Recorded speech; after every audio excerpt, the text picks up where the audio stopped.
Greetings, fellow investigators, and welcome back to our video podcast, Into the Darkness, where my friends and I are playing the KULT Divinity Lost role-playing game. I'm your host, Tom Rayleigh. The campaign is The Black Madonna. It's available from Helmguest, and I am the Game Master. This is episode 7. The recap will be given by Holly Butow as her character, Petra Ziegler. So, without any further delay, let's continue our journey into the darkness. Holly? Thank you. The last several weeks have been some of the most disturbing in my life. It started with an award dinner from the German Authors Association. We caught up with Magda Orlova there, someone that none of us had seen in years. She wasn't well, and she spoke of strange dreams that had been plaguing her. That night, the sickness and the nightmares began, and a shadow has hung over us ever since. Magda is dead now, riddled with boils and buboes that could only be seen by us and one other physician. I fear that we will be suffering the same fate. Looking further into Magda revealed that she was involved with a group called the Slavic Association, and several other names associated with it came up as well. Kramer, Pagodin, Mahler. All dangerous men with shady dealings, further evidenced by the attack on Dietrich's bookstore that had Heinz fleeing for the underground. We haven't heard from him in some time. We need to find out how to stop all of this. The others are focused on the mysticism and esoterica. John Ingolf has been researching our dreams and drawing images of things and places unseen. John speaks of beings lurking in the shadows, pulling the strings to manipulate us all. The name Chigidiel was mentioned. Dietrich is looking into a spell that will hopefully reverse the effects of whatever the sickness is. Under any other circumstance, I'd be writing all of them off as insane. But the strangeness of this is undeniable. Dieter is one I have come to rely on, as I believe that the two of us are a little bit more firmly grounded in reality than the others. But his paranoia has gotten the better of him, and like Heinz, he went underground. Regardless, I can't afford the luxury of distancing myself from this group. Even if we weren't sick, we are clearly in danger. Someone is probing into our personal affairs. I don't need anyone looking into what exactly is being imported and exported through my business. I've left Rolf to deal with the stock. He is at least reliable. We attended Magda's funeral, as much to pay respects as to try to gather more information about what's going on. While the service passed uneventfully to my eyes, Ingolf and Dietrich had some kind of vision of a priest dressed all in black, summoning a giant mechanical arm to reach through the dome of the church to lift Magda's body away. He called her a choice cut. Following a lead from a postcard we found in Magda's apartment, we located a man named Piotr at an asylum in Frankfurt an der Oder. We were told he was catatonic and had been for years. Odd, considering he had sent Magda a message. I have seen him just a few weeks ago. He was unresponsive to us, but John managed to make some kind of connection with him, and Piotr gave him a Russian nesting doll. Not sure how that was accomplished, as he found it in his hotel room later that night. We learned that Piotr and several children, including Philip Kramer, had been brought over from Russia years ago by a Dr. Tatlina, a woman we know had treated Magda in the past. I think it's time we pay her a visit and see what she can tell us. We all need to be watching our backs. It feels like the closer we get to answers, the more danger we place ourselves in. All right, excellent. So let's establish exactly where we are at the moment. Are we all, I know that some of you have recently visited Dr. Schaefer at the Institute. Are we all in Frankfurt an der Oder? Yes, because the Dr. Tatlina is also there, and we didn't want to leave without speaking with her. I'm sorry. All right. No. Matt, So that's right. You found a cheap hotel to stay at. Tourist place. And we've separated for the night because the last thing that happened was that the Matryoshka reappeared. That's correct. Yeah, in the it's got me standing in the door going, "What the fuck?" So after you sort of recover from the shock of seeing that doll there, all of a sudden, you you all gather together, to discuss the oddities of what's been going on. And in the middle of your light conversation, there is a knock at the door. The hotel room? I'm really hoping it's not another doll come to see us. Is there like an eye hole? Yeah, there's an eye hole. You look out the eye hole and there's nobody there. I'll open the door if there's nobody there. Sure. You open the door and standing inside the room looking out, there's nobody there. But as swift as a shadow, someone comes around the corner of the door and slips into the room, and you realize that it's Dieter. Where have you been? I have been following my own leads, I'm afraid. Dieter is dirty, dusty, scratched up in places, but serious. Yeah, serious in his actions as he enters. Such theatrics really necessary. We've all been anxious enough. I am not one for just standing still. Well, have you uncovered anything in your private investigations? I am following a lead. I may have found some information of a mystery man. I don't know too much about him, but all I know is his name is Alexei. And But how did he you may- find this hotel? I have my ways. Well, do your ways suggest that we should all move to another cheap hotel? If you can find us, then others can. I'm going to be quite honest. If this man who we'll call Alexei, he was the one who I saw on the roof. I figured it out. And if he can find us anywhere, I'm sure wherever we moved, he would find us. So I don't think it makes a difference if we go from another hotel. Okay, From so this how do we hotel to stop another. this Alexei from killing us? If we Simple. can't hide. Simple. I just try to get the upper hand and kill him myself. He's Or we KGB, could, isn't he? Sorry. I was going to say, or we could maybe go with what we were thinking before and actually pay the guy more to have him help us with our immediate problem. We'll talk about that. He's former KGB, isn't he, Dieter? That's what I'd heard. Yes, from what I know, yes. It's just Dangerous, man. if he But- wanted us dead, we would have been dead. So why all of this cat and mouse? I'm with John. If we can just pay him to pay him off. I'm afraid a man like this will not take your bribe money. I am afraid. I know from experience. Finish the job kind of guy. Yes.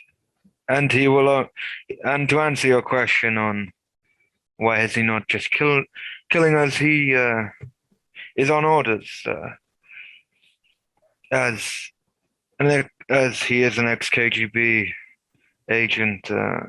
People like that are told to respect and follow the orders to the T and not stand out of line. And most of those kind of men stick with that for the rest of their careers. So. I mean, what kind of order is shoot at us but not kill us? What was the point of that? Scare tactic. But I mean, if the whole point is just to kill us in the end, they're just playing with us. Is that what you're saying? If I was in his shoes, I would.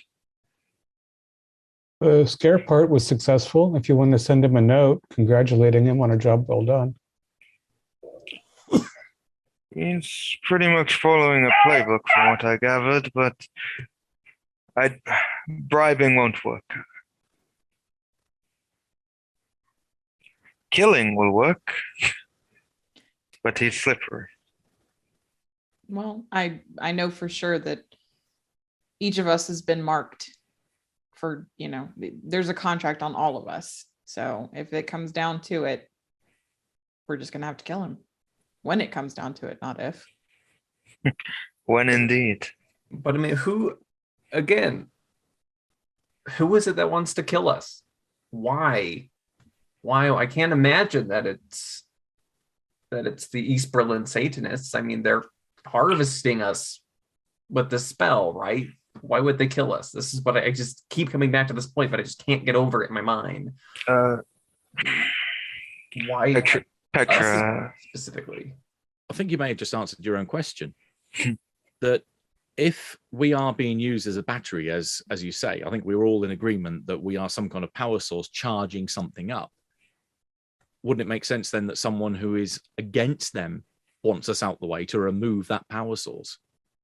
I mean, I thought about that, but I think Diedrich, last we discussed this point, said that if it was so easy to curse us, then couldn't they just curse other people? Although it was also Petra that pointed out that we appear to be of singular characteristics. It might be that not everybody makes as good a battery as those of us who, for example, can see those boils that most can't. That's true. Gentlemen, if it sounds a bit out of place, I've been gone a while and you might be a bit all over the place with the fact I've been gone, but Petra, I would like to speak with you privately, if it is okay. Yes, my room's next door. Before you run off, teacher, you've got a sort of an accent. If you don't mind me saying so. Yeah. Do you have any particular association with, those little nesting dolls, those kitschy things, matryoshka? No, I do not. Well, you would certainly know what they are. I know what they are. Of course I know what they are. But You don't have any sort of, nothing comes to mind regarding a situation like ours and those children's toys? not off the top of my head, but if I can remember something, I will let you know. Yes. Well, you enjoy your chat. Us sitting ducks will just sit here. You'll be fine. So if the two of you go into the other room, I would like to know what the other three are going to talk about. How much secrecy with those two? You'd think that us being in the same predicament. Yeah. You'd think that they'd want to share more of the information, and they seem to want to, instead of doling it out to us on an as needs basis that they determined. Also, you think Dieter could have showered before he showed up. Yeah, I mean, he says this guy's following a playbook that he knows and all this, and he hasn't killed him yet. Yeah. I mean, if there's some kind of by the books that he knows, shouldn't he know where he's going to be next or what he's doing? I think Dieter's confidence is a little misplaced in himself, if I'm being honest. Yeah, he's never struck me as altogether. And the way he plays with his pistol makes me insane. Plus, everyone has a price, regardless of what he says. Yeah, he's not. Yeah, I mean, he's not taking orders from Moscow, isn't he? Petra said it, taking it from the Russian mob. I mean, I don't. Yeah, and she knows that. Money. Ugh. Well, I suppose, I mean, there must be a sort of hitman code, or you'd never, you have to, I imagine you have to build up networks of trust. Otherwise, how would you, I mean, you can't advertise them, in the paper for that sort of employment. That's fair. I know. I mean, they're off having their own little secret conversation. I'm going to just, if you don't mind, John, I'm going to inspect those dolls some more. Be my guest. And while you're doing that, I think I might try to get a peek at what was in that asylum. Oh, whoa. You're a Place braver where man than I. The doctor did not want us to go. Considering what I felt, be bloody careful. Yeah. Do you have any kind of juju that you can protect yourself with? Nothing's gotten me so far. I don't know what I would do if something did. Let's just put it that way. All right. Now let's jump over to Petra and Dieter. You guys go into the secondary room. All right. What is it you don't want to tell the others? It's not that I don't want to tell them. I just not right now. So, as you may gather, Alexei Biobel, I'm probably butchering that last name, is a very dangerous man. I know that he was hired by Pagodin. Mm-hmm. Yeah. That doesn't surprise me. Yes, from what I could tell, he's the leader of Pagodin's brute force. He's a bit all over the place, in the pockets of people, and he's very loyal. That's why I don't think he will take a bribe. I think Pagodin is most likely paying him more than we could ever bribe him with. That I would believe more than loyalty. I don't know that we could outbuy Pagodin the way you described his estate as it was. This is coming from if I was in the same position as Alexei, I wouldn't want to jeopardize my position. So I wouldn't betray, because betraying a man like Pagodin, from what I have seen, you are going to get shot. You aren't surviving betrayal. And That they know. They always know. Mm-hmm. It's why I might have been sneaky. I might have been able to do this from the shadows, but I still have that feeling that they know I was there. So what do we do? If we have to get the drop on him first, what do we do? People like that bait.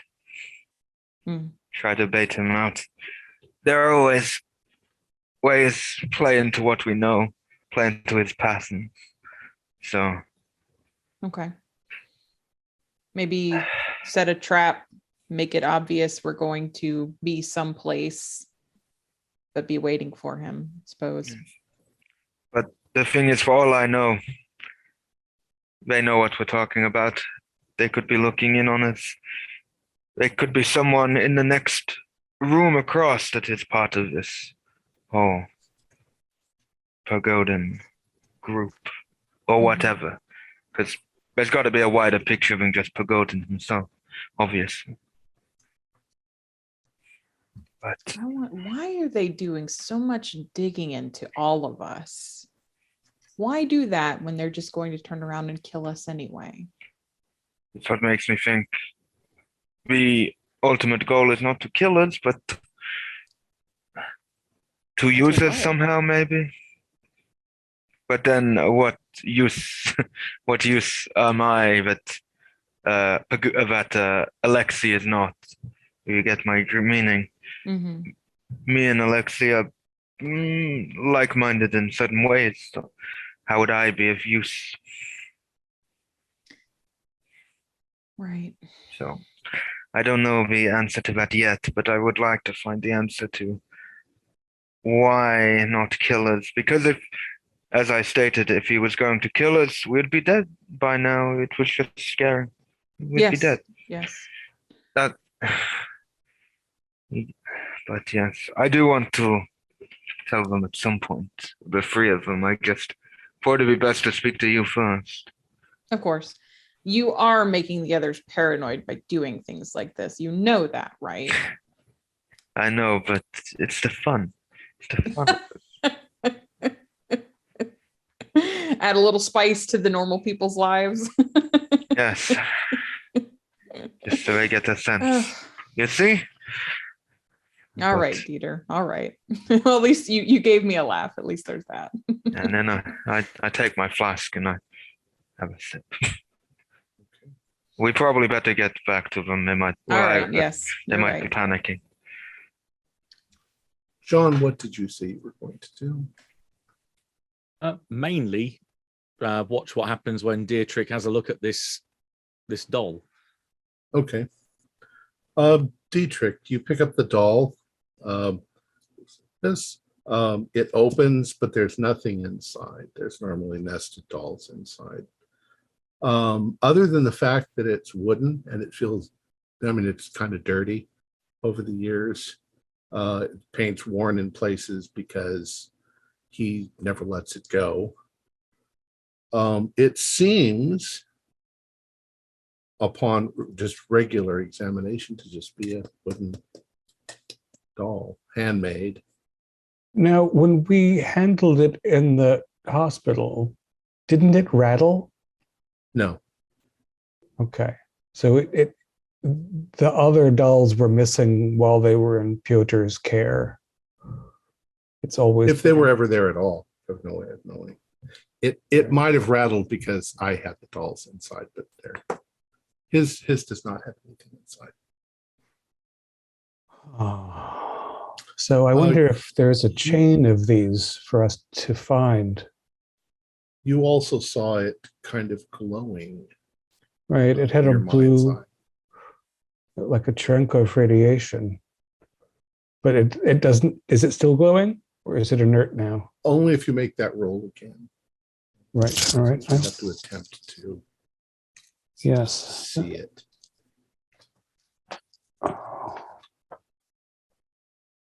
That's magical intuition, right?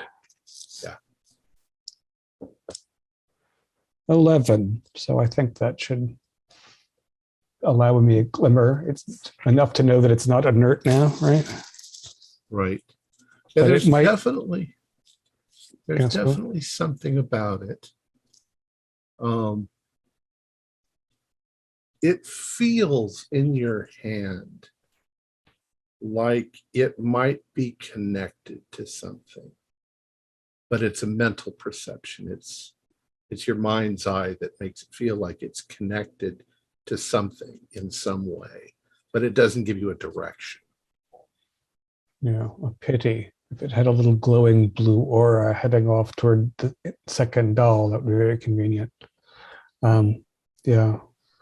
I wonder why, John, you haven't had any insight into what might have connected you to this Piotr.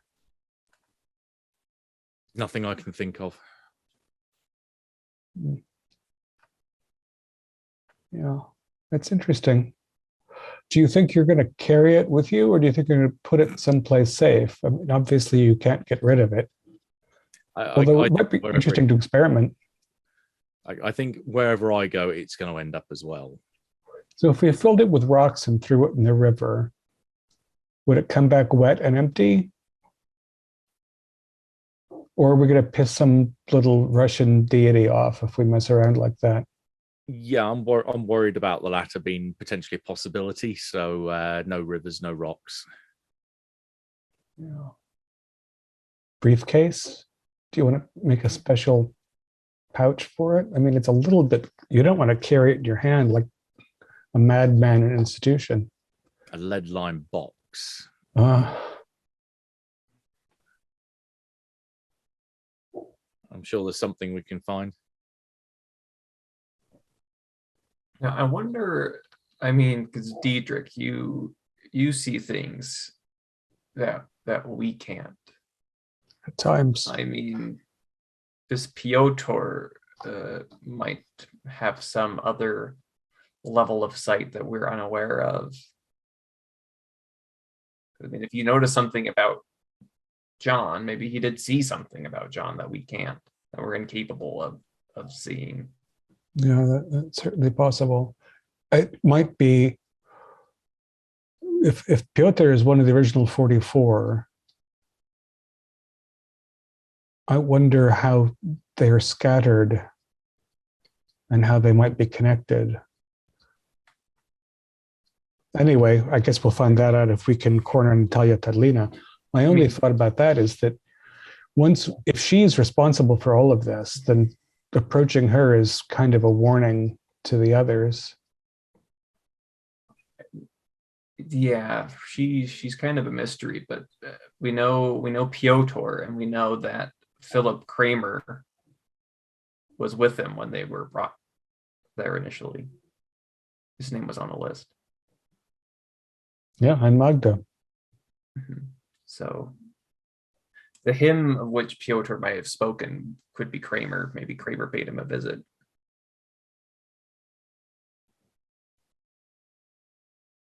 Yeah, hopefully it's a human entity. I mean, we don't even know how Piotr managed to get a hold of a postcard and send it in an institution that considers him to be catatonic and unresponsive. It might be that he generated the thing out of the same way he sent the doll. Although the postcard looked normal, right? It had a stamp and Yeah, it seemed fairly normal. postmarked. We knew at least where it came from broadly, so yeah. There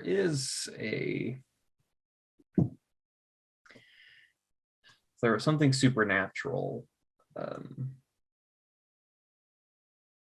about Piotr, Kramer's involvement, Magda's involvement, and they were all brought to that place. I mean, maybe it does have something to do with that shadowy place within the asylum. Just makes me want to look at it even more. If there's something there. You have a portable typewriter?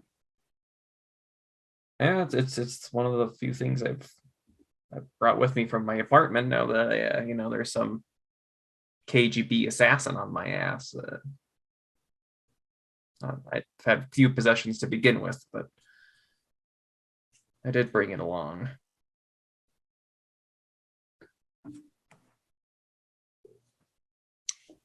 Do we want going to attempt?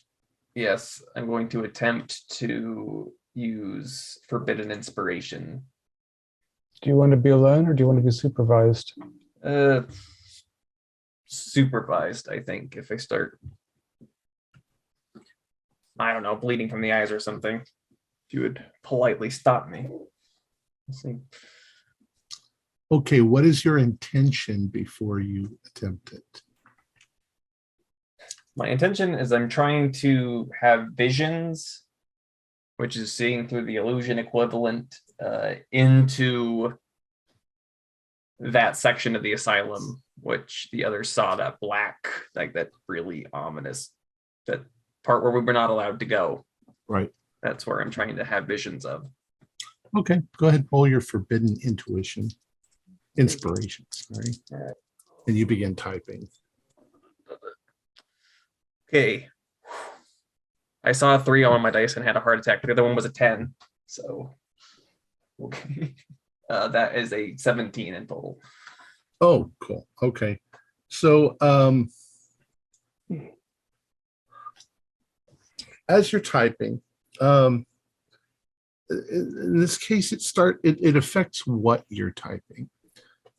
You start from a position outside the asylum, and you're like, I'm outside the asylum. You start describing what it looks like. You're walking in and you're typing this out, and you're going inside, and there's something upstairs. You're walking upstairs, and then you start to go into a kind of a little bit of a trance as you're typing. And what you type is the doors are barred, but I pass them by like a ghost through the walls. And I can see that it requires more than one person to open the gates, because there is tremendous danger up ahead. There are ward rooms like you saw in the other part, but as you are moving, somebody starts screaming. You can hear a man screaming, then a woman screaming, and they're screaming in unison. And it's almost as if they're reacting to your approach. There's a hallway. It's somewhat dark, and the doors to the cells have been replaced. They're not doors, they're bars.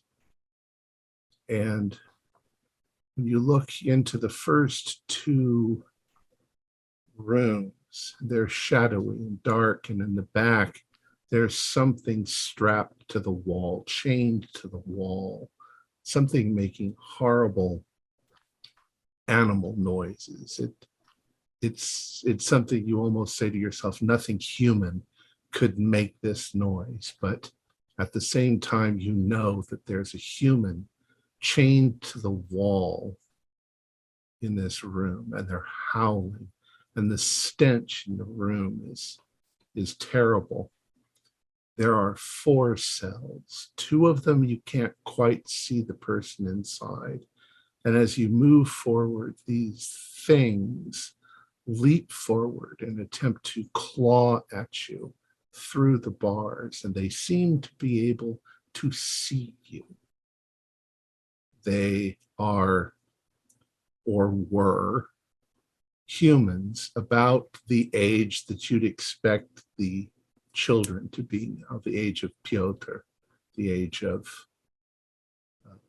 Magda, around there.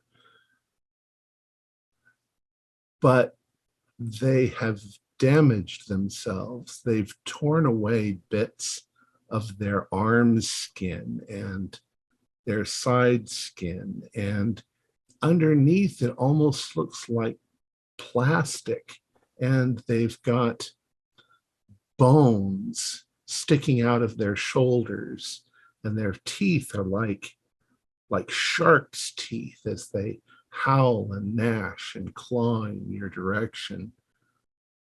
And the experience becomes overwhelming, and you immediately snap out of your trance. But you've written this all down in front of you, and the other 2 have been watching you typing it out.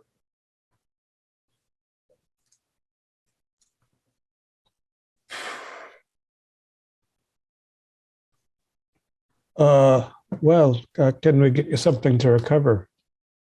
Yes. Some water or something. It's about that time that Petra and Dieter rejoin you.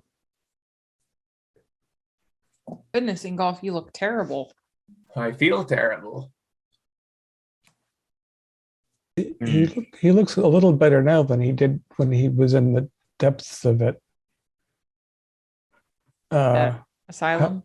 We have a read. It's only about a page and a half. It's very efficient.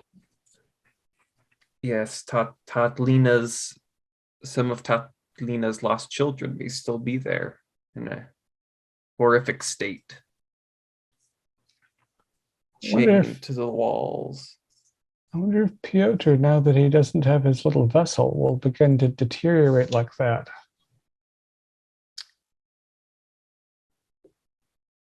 Quite possibly. I think you asked the doctor for any changes in his condition, right? Or to be informed, right? Yeah, and he knows that it will pay him, so he might actually reply. I mean, the doctor was worried about it. He wanted the doll to remain there. We left it there with him. Yeah, I wonder what he'll think when he can't find it.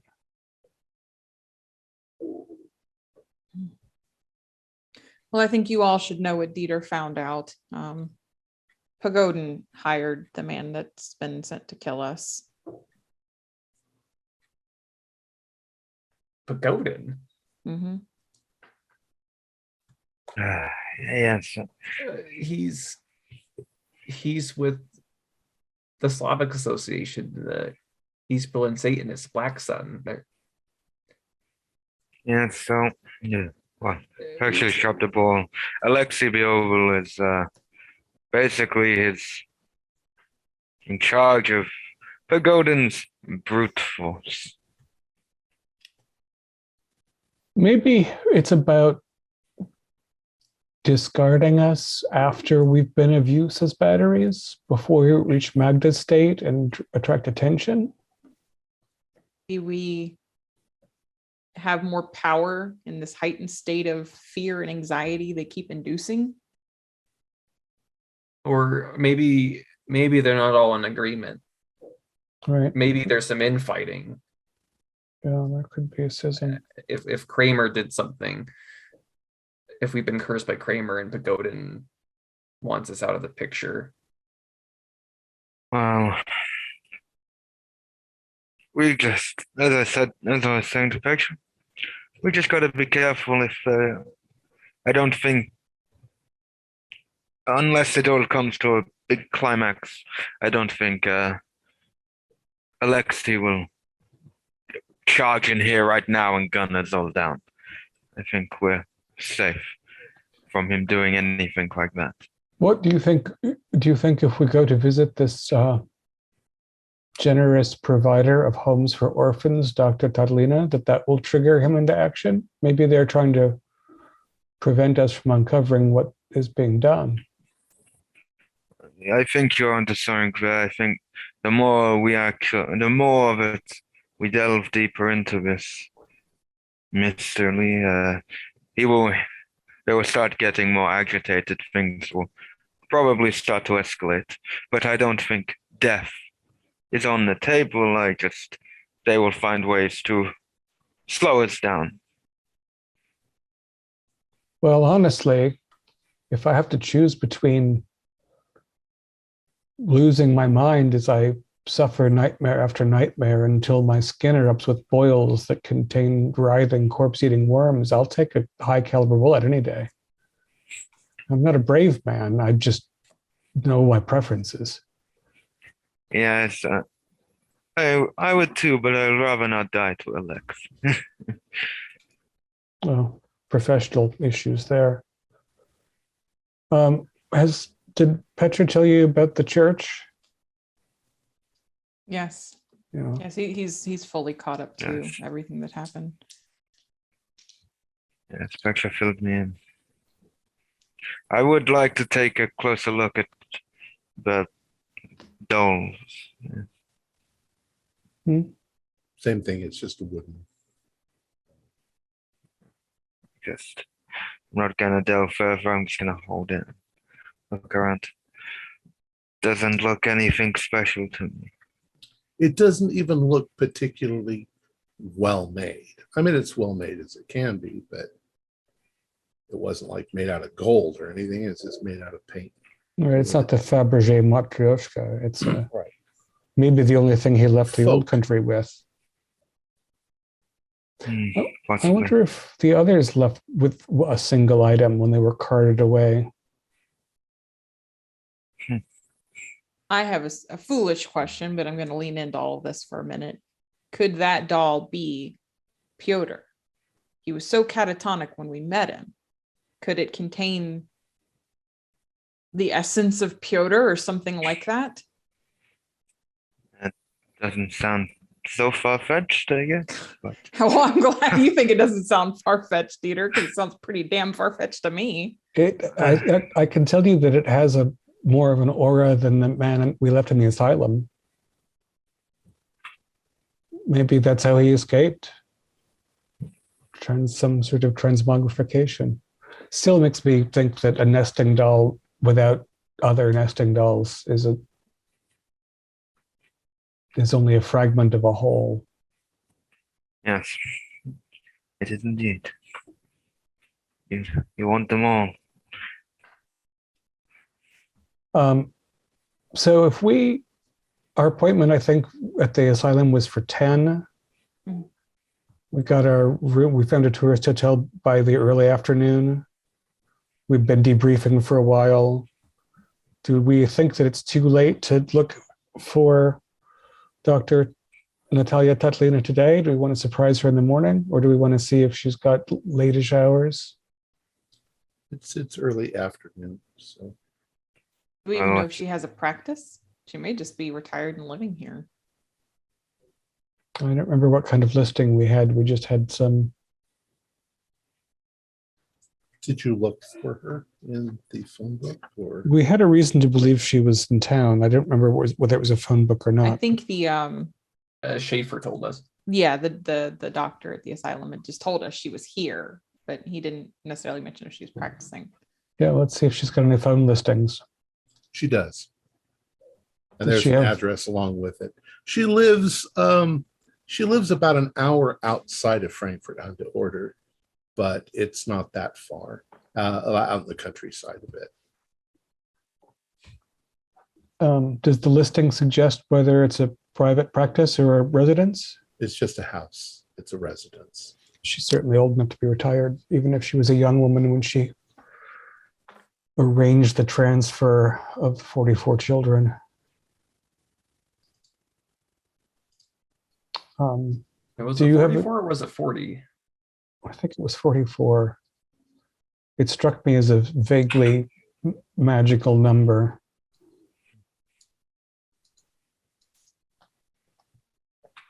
A lot of things have been striking me as vaguely magical lately, though. I haven't slept well.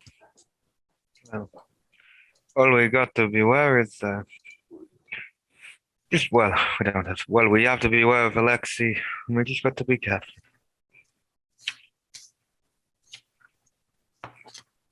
But I will swear to you all, I will kill that. Son of a bitch. I hope you do, Dieter. I hope you do.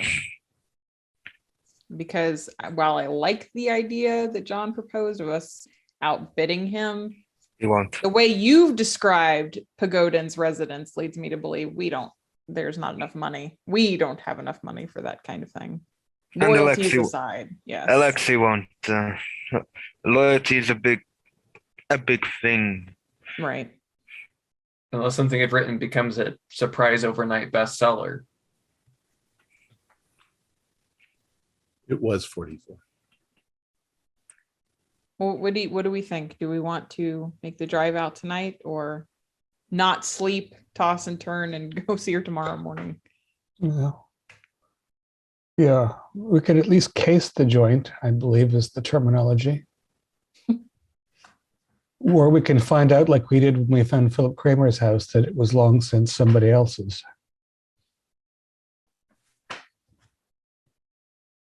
So, Dietrich, I assume you stole a car?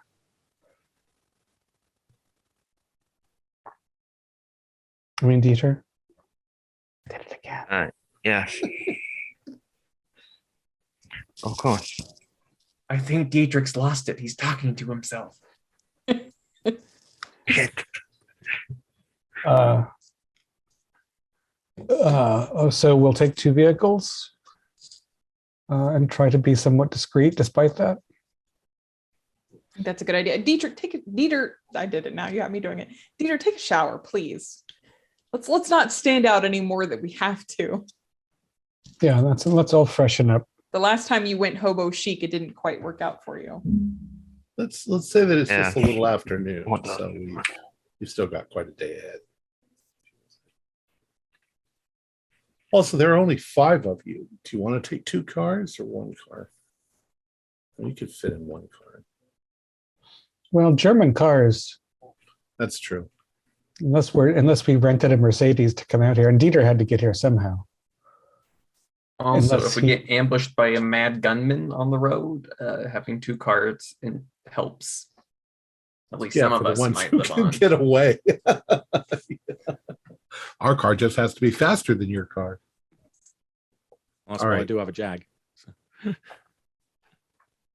All right, so you're going to take 2 cars.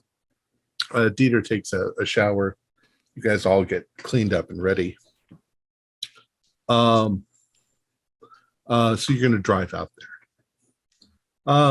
It doesn't even take quite as long as you thought. Maybe 45 minutes or so. You are out in the country, but it's not so much that it's less than what you'd think for suburbia, but these are nice little properties with fairly decent houses, little 2-story houses on them and gardens and stuff like that. Quite nice, quite a nice neighborhood. And as you drive past the address of her house, you can see that it's a very pretty 2-story house. It's painted white. There's a fence around it, and there are lots and lots of roses that are blooming around it, a rose garden. You can see that there's an old woman in the garden with a big floppy hat and gloves on, and she's clipping, pruning roses and she's gardening. It's quite quaint and quite pretty as you're driving. How close are her past? neighbors? It's like literally the next plot over, but the plots are fairly big. So you'd say the plots are about maybe 600 feet wide, and they go back a little ways. And then the next house would be the same. It would be right up against her fence. Right. And a lot of that is partly woodlands and partly, the whole front end of it is gardens. Right. It's green exurbia. It's the nice houses that are past the commuter houses sort of area. Right. Farmland that's quaint. I'm sure we're driving past at least once and stopping to confer. And there is I don't know how they do it in Germany, but there's a mailbox out on the front that says Tatlina, just the last name. Although, wait a second, is that how the Russians do their names? Yeah. It would be Tatlina. Okay.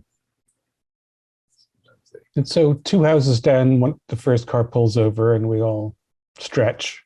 Okay. So how do we begin to approach her?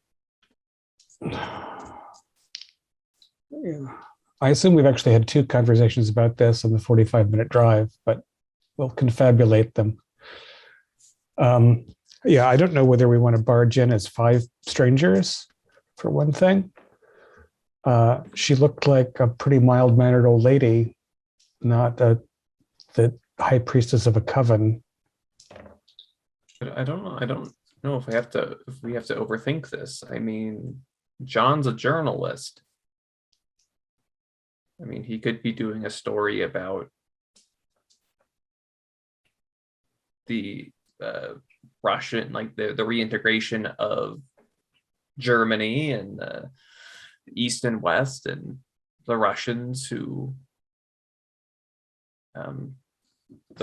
came into East Germany and are part of Germany itself. The Germans with Russian heritage, and he came across her story of her bringing the children and wanted to ask her some questions. I think that's fairly straightforward and not.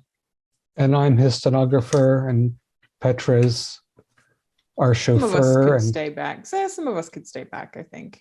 Doesn't have to be all of us. If 5 people does look a little I think 5 people is often a mob. Yeah. And also, being a journalist is not always something that makes people open up. Some people, especially with secrets, are unhappy to see journalists. We have all been to Magda's funeral, and we could, again, not necessarily 5 of us, but there's a connection, a personal connection that we could make. Although I would still like some kind of, reason to, if we had something of Magda's we could pass on to her or something, it would be helpful. Maybe she's not suspicious. Maybe she doesn't know what the 44 children she brought over are used for, but she has a list of all their names and whereabouts. And she treated Magda. I think she was her physician at some point. Right. She's one of her therapists since then. I mean, I guess you could go in with the line of inquiry of, we are all friends of Magda's, and, she's recently passed, and I don't know, something along that vein. I think either one of these strategies could work, but bringing up Magda's name might, if she's associated with all of this, we don't want her thinking we're digging, I guess. I don't know. The only thing we can't tell her is the truth. And if there's a name that might be specifically useful to avoid mentioning might be Kramer. And just his behavior now, I can only imagine what he was like as a child. That he might have been frightening even then. Who knows? I don't know. We could, if we wanted to put more cards on the table, we could say that Piotr's woken up in the hospital, Magda's dead, and Kramer's gone missing. She might be afraid of him being on the loose. But that's a gamble. Yeah, that's a very forward approach. We do have an item. I say we. John has an item from the children she brought. We have the Matroska doll. Did you bring that with you? Or did you leave that back at the hotel? I think it's going to follow us if we don't, so we might as well bring it and save it the trouble. Do any of you? Well, we haven't gotten a lead line case for it yet. That completely robs me of the dramatic impact of it suddenly showing up on your driver. Suddenly on the dashboard. Ah! We're 3 steps ahead of you, weird nesting doll. Do any of you with the third eye, as it were, get any bad feelings from her home? I'd probably have to stop and give it some focus. I know I was just looking at the landscape. It was good to see the right name and a woman present. It's worth that's worth a try too. But she'll still, we have to explain our presence somehow. We could find some religious literature and just knock on her door and ask her if she's heard the good word. That's just 2 of us. Yeah, just 2 of us. Well, that'll work. She'll invite you in, feed you tea. Make us give tea and cookies. This isn't the 1910s. Yeah. All right, so what's your move? We could do the journalist and assistant. It's the least offensive. And if she kicks up, then we have reason to say, we know that you're up to something, lady. I agree. It keeps it close to the chest in the beginning, allows you to reveal later. And if we're getting bad vibes from it, it's somewhat innocuous. Doesn't directly tie to Magda, not necessarily, or to us and Magda. And we could certainly go from, the records of these Russian orphans, and then if she's demurs, then we can say, and also Magda Orlova just passed away, and we knew her personally. So there's a right way to build up. So what, John and Ingolf, maybe? Ingolf, I have a fair amount of charisma. I might not look it. I can talk to people. And I need to keep an eye out for Alexei anyway, so I just have a feeling he'll be around. And I can sit on the bonnet of the car and smoke heavily and think frightened rabbit-like thoughts. Stay out of the line of fire. Can you get a sense of things like Ingolf can, Dietrich? Could you maybe try to get a sense of her home?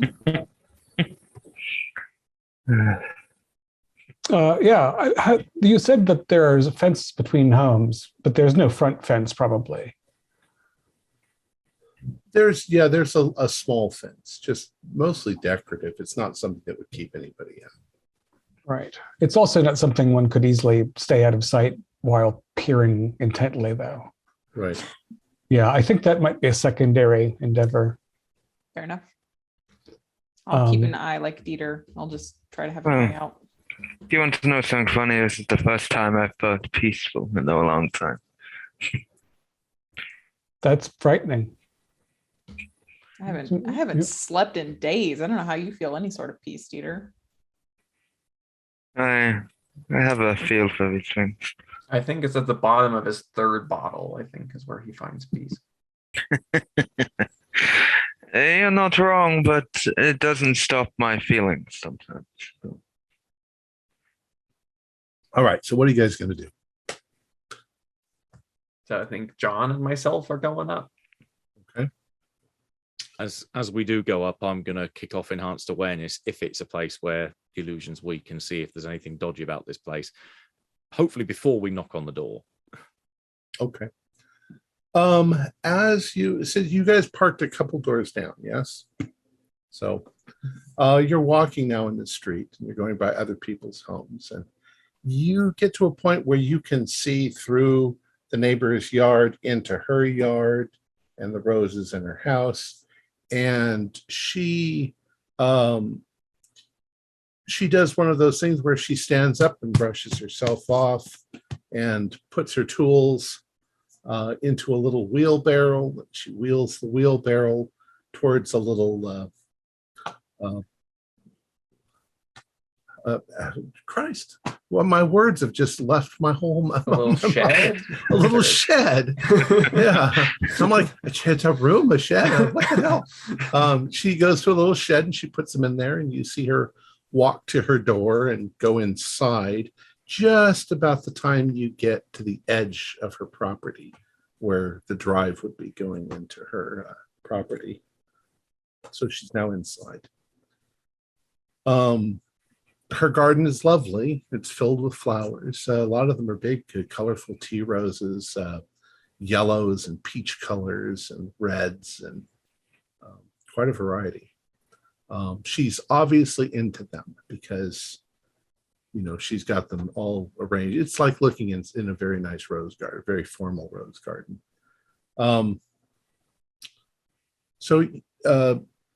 John, to answer your question, everything here seems rather stable. You don't feel any oddness at all or any strange sort of feelings. Feels very ordinary.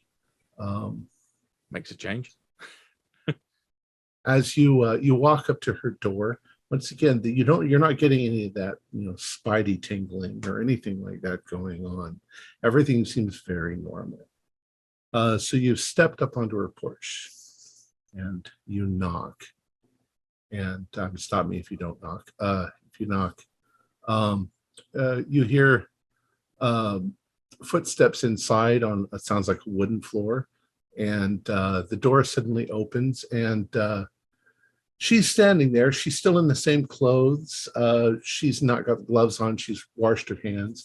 She looks like she might be in her mid-70s. She's taken off the big floppy hat. She says, yes, may I help you? Yes, hello. My name's John Miller. I'm a freelance journalist. I was wondering if we could spare a little while of your time, and hopefully you might be able to help us with an article we're putting together. Journalist. You should have probably called ahead. Who are you with? No, I freelance. I work for various magazines. I do a lot for the Comet. They're one of my main titles I work with. And who is he? My assistant. Ingolf. Well, what's this about? Well, we're putting together a series of articles all about the integration of kind of almost cultures, really, between our country and Russia. And we understand that, well, you might be in a very well-suited place to help us out. Oh, you've read some of my articles then and seen some of my work. Well, and she looks over at the clock and she says, I don't really have anything else to do. I can spare a bit of time. Sure, we don't want to take up like an hour. We don't want to take up any more than an hour, or even maybe not even that long. Well, why don't you come in? I'll fix some tea or coffee. Oh, coffee, lots of coffee, as strong as it gets, to the point where it melts the spoon when you put it in. That kind of strong. Right. Please. And she brings you inside. The house is very sweet. I mean, it's, got old lady stuff and knickknacks and things like that. It's got a pretty little couch with doilies on it, and everything is kind of bright, and the color scheme is kind of, I don't know, like a really light pastel aqua color, and pretty wallpaper. And she Is said, there- she's, please sit down. Any prominent like black and white photos of her standing next to like, I don't know, 44 children or something?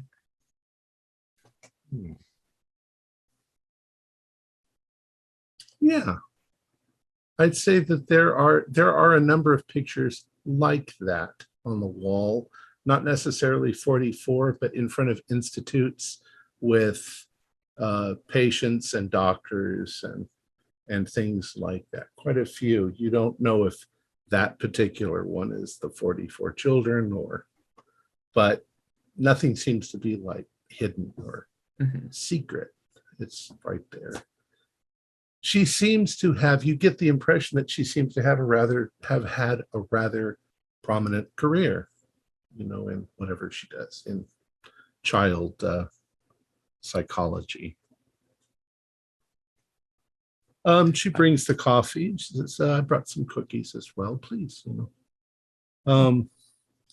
So other than the stuff that I have published, what is it that you're interested in discussing? Before answering that, while Ingolf is looking at photos, I'm probably borderline paranoid looking for more bloody nesting dolls. Okay. No, you don't see anything like that.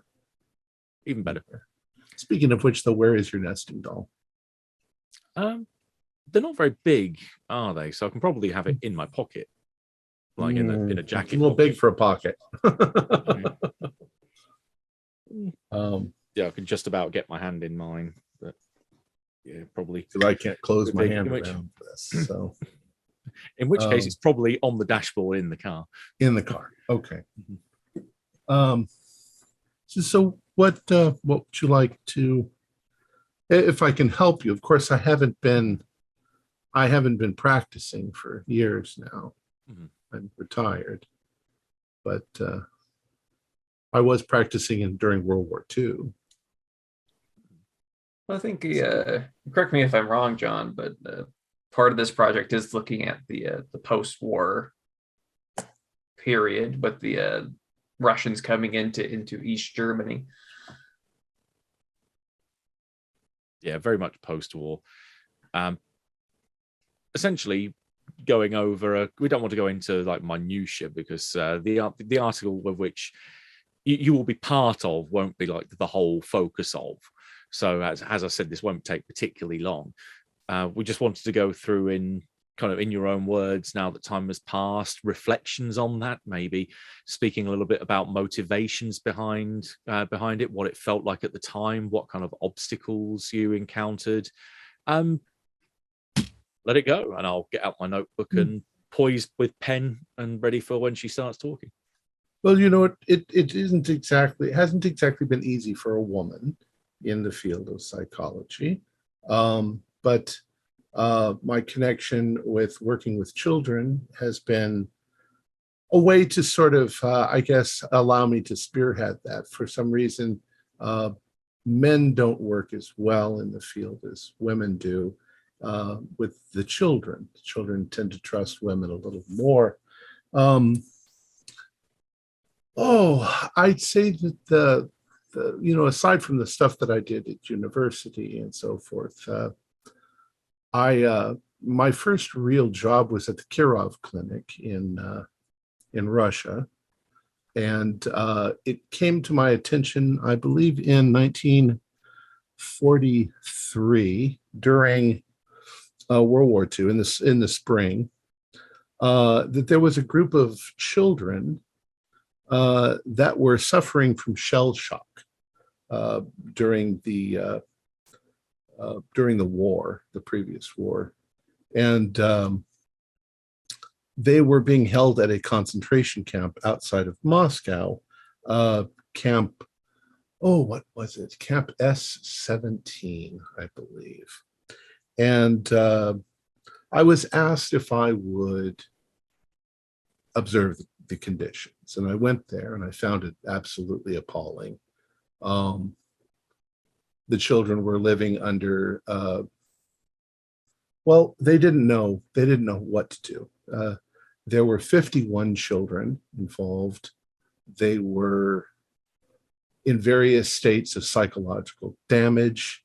Some of them were so violent that the concentration camp, I'm really horrified to say this, they were kept in cages near the perimeter of the concentration camp.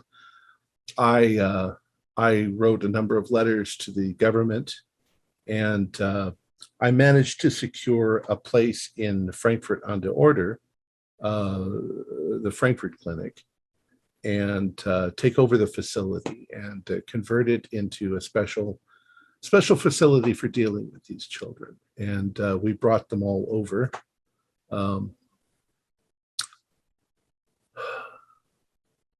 It wasn't easy. You have to understand that these children had been through trauma at a very young age, and they had, some of them had quite literally lost all semblance of, humanity, if you will. They'd been treated like animals, and they had become animals. They were,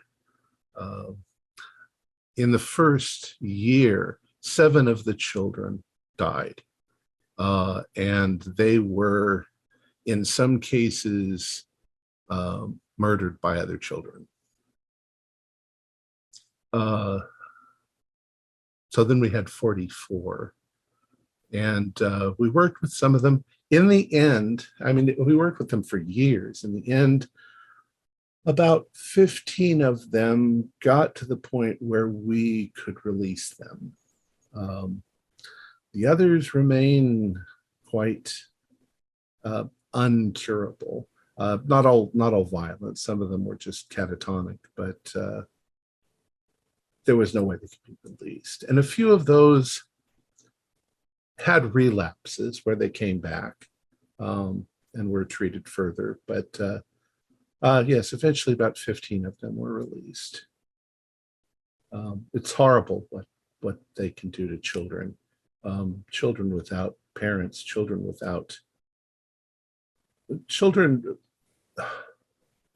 tortured by soldiers who didn't mean to torture them. They just didn't know how to deal with children,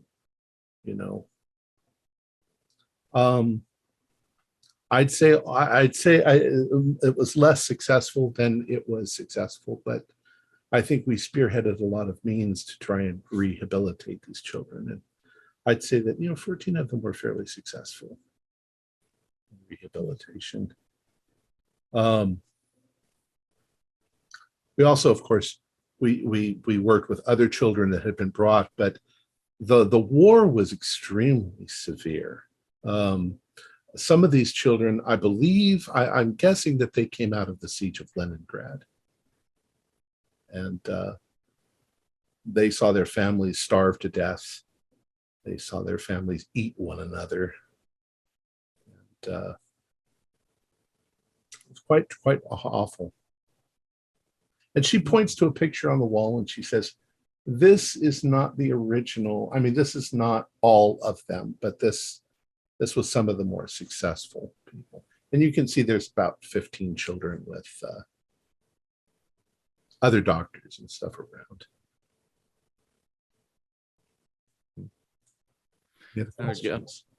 Yeah, you might have to pardon my ignorance on this, because I know the older generation don't exactly like to talk about that particular period of time, the war and all that. So not much of it got passed down to the likes of myself.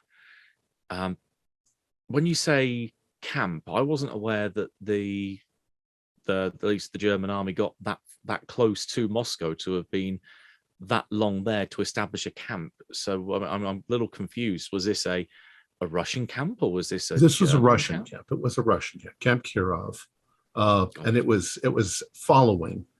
See, the siege of Leningrad. They surrounded the city, and for 900 days, they kept any food from going in, and the people were starving and dying in the streets. And when it all broke, these children were orphans, and some living on the street, some at an orphanage, and they were rescued. They were rescued from the town and taken to the concentration camp.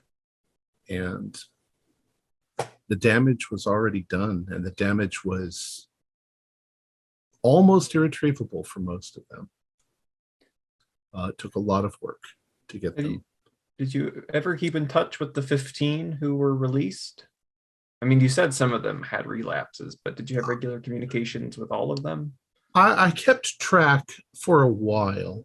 The 15, when I speak of them, when they were released, we didn't, of course, just toss them out the door. We helped them find jobs. We helped them find a place to live in Frankfurt on der Oder. And I was able to sort of keep track of them there. And like I say, a few of them came back for further treatment and to stabilize. But eventually, I think most of them moved away.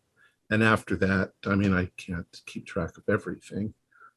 If they needed help, they could have gone to some other facility for assistance. There might be 2 people from that group still living here in, at least I think so. Let me look. And she gets out her like little black book or whatever. And she says there are 2 women, Ethel Brockman and Layla Nemsteva, who still live in Frankfurt on der Oder. And they keep in touch with one another. Not me so much anymore, but they're probably the last 2 that I spoke of. Everybody else eventually moved out. Frankfurt on der Oder is not exactly the most progressive city, or you know, it's nice out here in the countryside. Do you think they might be receptive if we contacted them for a short discussion? Oh, I don't know. Maybe. I mean, if that's what you're wanting to talk about, they might be willing. They might also not. They might be quite. It's been a long time since then, but you know, we all deal with that kind of horror and pain in our own way. They might have blocked it all out. They might not be receptive to hashing it all back up again. Yeah, but you could always try. Are you enjoying your tea? Your coffee? Can I get you more? Is that strong enough? Yes, yeah. Oh, yeah. The stronger, the better. Anything that kills sleep is good.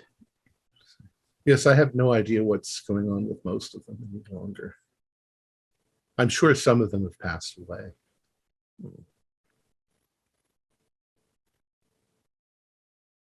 I'll prod about things like obstacles, problems she had when she was trying to get them over, anything around that kind of process of them coming here.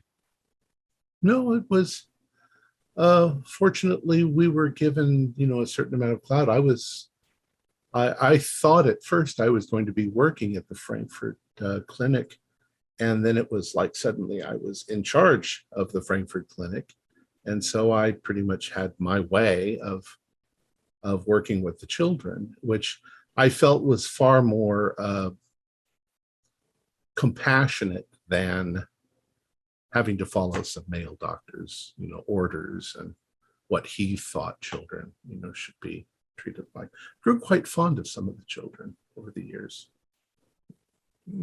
Any stand out in particular? No. I will admit that some of them were terrifying. Some of them were monsters. They kept them in the special wing. They had been so traumatized that they didn't know how to act at all like human beings. And they were far, far too dangerous to actually physically interact with. They would just as soon attack and bite you and scratch you to death if they could. We did everything that we could, but they were our big failures. Some of them were quite sweet. Some of them were, as I say, non-responsive. Some of them were little devils. I mean, they had been scraping to survive. And so they, you know, formed little cliques, and they ganged up on one another. As in the first year, I think 7 of them died, and some of them were goaded into it, by the other children. It was awful. It was absolutely awful. But it was a problem that nobody else wanted to deal with. Right. I'll look over to Ingolf with a kind of, you got anything else you want to throw away? Yeah, you mentioned Ethel and Layla. Would you mind if we saw the other names? Oh, you want the names of all of the children?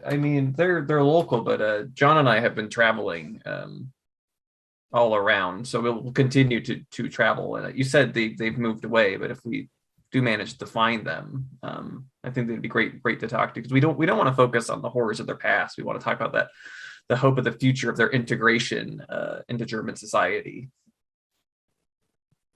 Well, it would take me a little bit of time to put that together for you. If you give me your office, I could mail it to you. Yeah, that would work. I'll give them a business card. Sure. So she takes that. And then she asks you a lot of questions about the book that you're going to write, or the story, or what. So I imagine you fake yourself through that.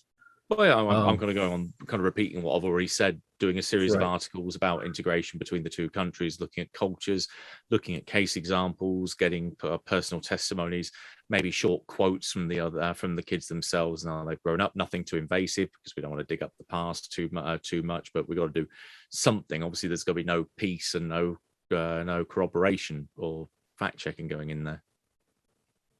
The longer you're with her, the more you're convinced she's a genuine, honest, concerned, psychological doctor who did her best to take care of a bunch of children that were given to her that were incredibly damaged. I was about to say, can I read a person? But that probably gives me it seems really obvious. And that some of them were a lot harder and complete failures. Which, Ingolf, you start to think that might be some of the leftovers in the that you ran across in your mind. Yeah, I referred to them as Tatalina's children, so I think that was accurate. But you don't think that she made them that way. Yeah. All right. Any other questions for what is everybody else doing? You guys are still out by the car? They've been in there for quite a while. I think myself and Dieter were just kind of being aware, alert, looking for any, at least, unless you have anything else to say to that. No, I am literally keeping an eye out. I am now still in my paranoid ways, but I think that this would be the perfect place for Alexei to be. But at the same time, I'm a little bit more relaxed. I don't have my hand on near my gun because I'm feeling a bit more at peace in this area than I have usually. You've gotten over the years very used to trusting your instincts. And out here in the country, it seems like it's too peaceful for something as horrible as an assassin to be. How could he even know that you were out here? Also, pretty good sight lines. Yeah. They'd have to have gotten here first. Right. Yeah. We've probably only seen a tractor move in one Volkswagen. I'm befuddling the beautiful country air with a pack and a half of cigarettes and watching the house. Little butterfly flies by and you blow smoke on it and watch it drop. That's the thing. Dieter literally has his hands behind his head. He's not nowhere near his gun. He's a lot more relaxed. Yeah.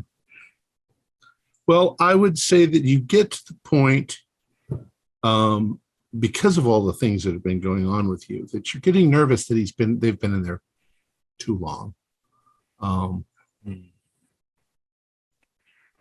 It's just starting to, Why are they in there so long? Why is it taking Yeah. so long? Yeah. Niggling at me a little bit. So John and Ingolf, are there any other questions you'd like to ask or any other subjects you'd like to bring up? If not, you guys can.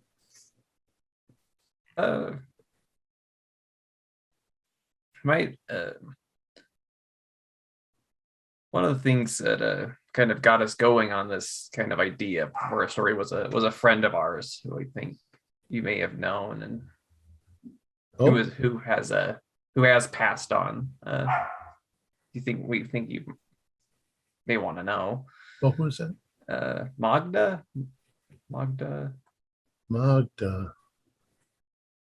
was a sweet little girl.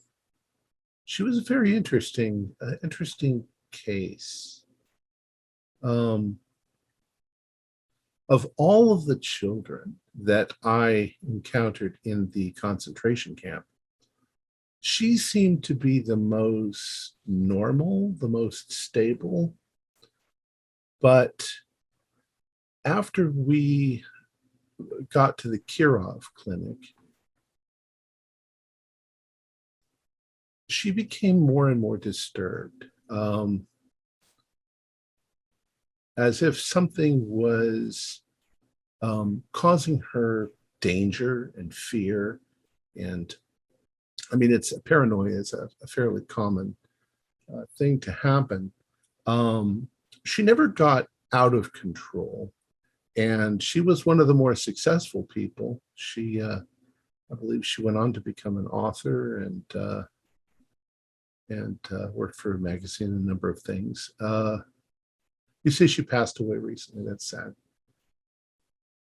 She used to hang around with these 3 other children that were just little devils. Sasha and Anton, and there was another one. What the hell is his name? Kramer? Philip? Yeah, Philip Kramer. He was an artist, or he became an artist. But those are actually some of the children we suspected had caused some of the deaths beforehand. They were very cliquish. They stuck together. All the other children were afraid of them, except for Magda. She seemed to be the only one who was able to interact with them and not be brutalized or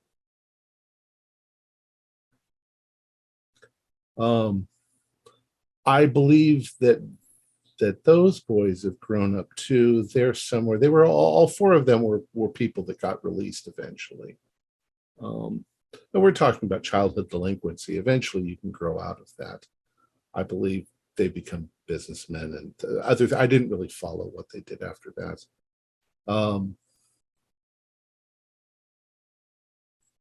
Yeah. That's sad that she died. Here I am, an old woman, and she wasn't nearly old enough to die yet. Well, I mean, as you've already kind of let on, life can be cruel sometimes, especially to those who deserve it the least. I actually think she came back to us once early on. Was having difficulty, but I don't have any records of that. It's there's so many children, so much time has passed. But yeah, she was quite a sweetie in the beginning. I sound like she wasn't a sweet, she was one of my favorites, I think, all along. She just had trouble, same as all the other children. Well, unless there's something else that you'd like to discuss, I'll see you to the door. I'll look to Ingolf in case he's got anything else, but I'm out. Okay. And you guys leave, and the rest of you see them leaving the door, and they're shaking her hand, and it seems like they're having had a nice conversation, and they're now walking back towards you. Thank goodness. I was getting a little worried. I'm thinking All we right, can get back what's the to, secret word? I want to see if you've been replaced by robotic copies. If it's secret, how will we know it? The John Miller I sent out knew the secret word. Sorry, just the paranoia. I think when we get back to Berlin, I think we need to hit, or I need to hit a library, because that's opened up a whole other potential avenue of research. Yes, her articles. Well, her articles, and I was also thinking that that camp, now that we've got a specific name for it. S17 Kirov. If she's published articles, you might have better luck looking for them here. If she's lived and worked here all of her professional time.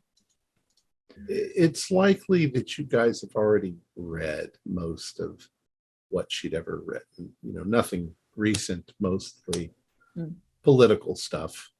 The doctor, Tatlina? No. Magda. I'm sorry. I'm sorry. You're referring to Tatiana. I'm sorry.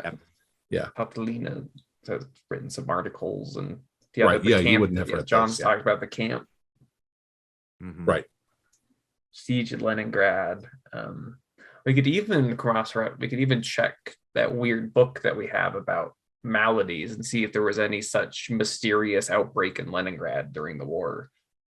I wouldn't be surprised if there was. The place was, if they surrounded for 900 days, you'd think it'd become a cesspool of plague and ugh. I guess I'm referring to a condition like ours in Leningrad. Because if Sasha, Anton, and Philip have been together from the beginning, who knows exactly how long they've been entrenched in. You don't think they picked that up later? I mean, if they were in a concentration camp, as you said, I mean, that's psychologically damaging enough to just explain sociopathic tendencies. I don't know. It's worth pursuing. You're right. It's worth looking into. It is worth looking into. There's also Ethel and Layla, and the name's not sticking in my head. There are two of the other children that were released who are local. Would be worth, I think, if we could speak with them, if they'd be willing to speak with us. I believe that would be worth pursuing before we go back to Berlin. Yes. I mean, if they would open up, I suppose we already know firsthand what makes those three so terrifying, but as another child who knew them, maybe they have some insights into their development. They'll have a more intimate and first-hand eyewitness account of these three and the shit that went down there. Yeah, and the names of the ones that are in the dark wing.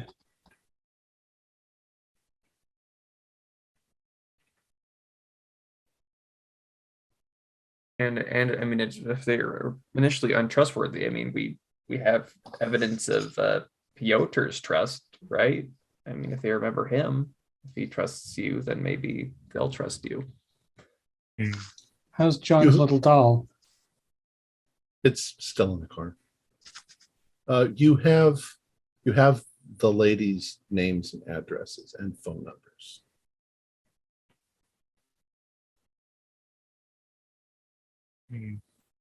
Maybe time to do some cold calling, find out if they're interested in a brief interview. Yeah, it's worth a shot. The more we know, the better. Even if it's just little bits of information, little bites are better than nothing.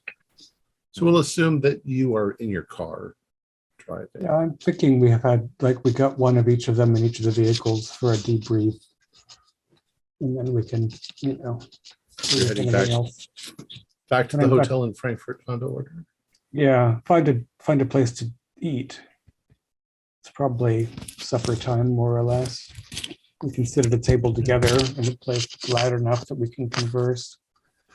Or if you want to make, I think calling the ladies in advance is a good idea. We did that before we go to eat. We'll say it's about 4 p.m.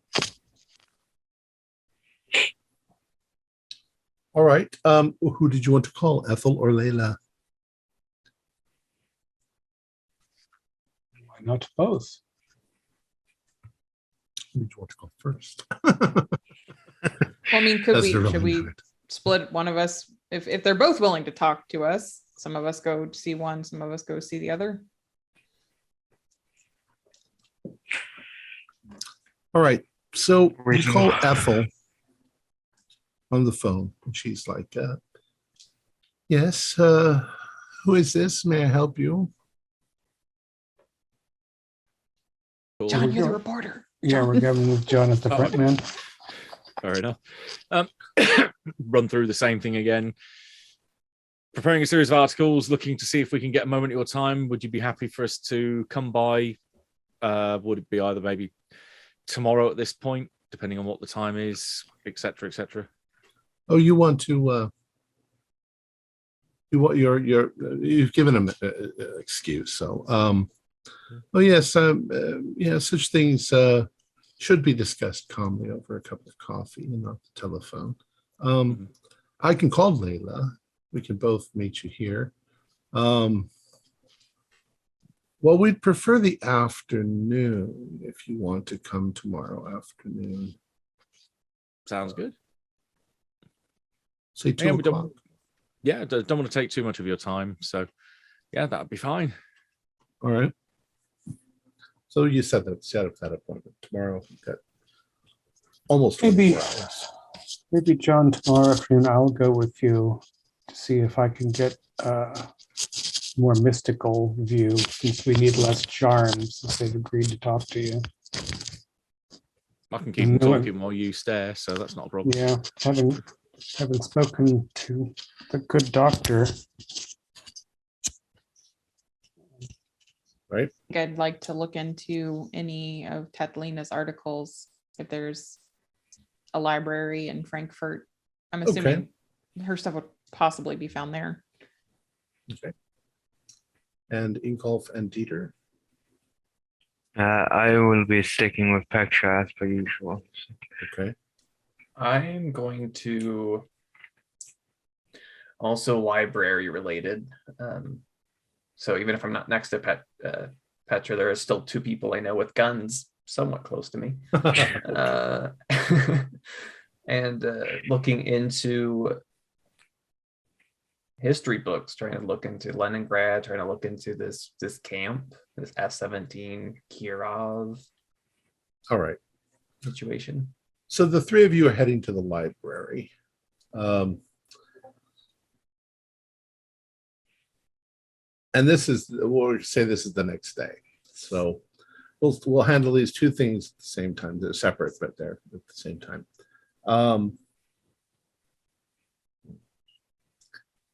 Petra, you find actually quite a few contributions from Tatiana, from Natalia Tatalina, doctor, all in child psychology, all accepted as fairly high. I don't know what to say. Academic the treatises on how to deal with children's psychology, and so forth. She there's only like a passing mention occasionally of the children that she works with. She doesn't give any of their background information or anything like that out. And when you read through some of her techniques, it really does involve normalizing children to a normal way of thinking. That it's not always successful, but it is much more successful than beating it into them, which which has been advocated in the past. Dieter, you're with her, so you're kind of skulking around the library looking for assassins. That's basically the point of me being anywhere at this moment in time. Check under the books on poisons. Yeah, you never know what they're hiding. Dieter, you don't have any tingles, so you seem fine. Okay. Ingolf, you're in the the siege of Leningrad took place when the Germans surrounded Leningrad, which it used to be St. Petersburg. And basically, they cut off all supplies. They shot anybody who tried to leave the city. And the people slowly starved to death. And it was the dead of winter. They rationed their food. And then people even started killing one another to get ration cards. And the children suffered the worst because they were usually the most expendable. A number of orphanages opened up where the children were taken, but the conditions were awful. And then after the Russians broke the siege of Leningrad, the survivors had a hard time coping, and children were rounded up, and children became little animals. It wasn't that unusual. People go insane. There were bodies everywhere. They had to go out and find the people who had, hung themselves, and it's one of the worst things that's ever happened. That you find all that information out. All right, John and Dietrich, at 2:00. You are in a neighborhood. It's not such a great neighborhood. There are a lot of really ugly, sort of Stalin-esque buildings, and there's a lot of graffiti on things, and a lot of it is obscene graffiti. And you find the block where the apartment is that they have. The grass is not been upkept. It's dead and weedy, and the trees are not kept, and they've got people carved their names and stuff into them. Everything looks pretty low rent, very low rent. I would like Sean to do his which one is it? Where the enhanced awareness. Yeah. Mm-hmm. Let's see how that goes. Yeah. Oh, hey. First roll of my new dice. I got a 10 and a 9, so +4 for my soul, 23. Wow. All right.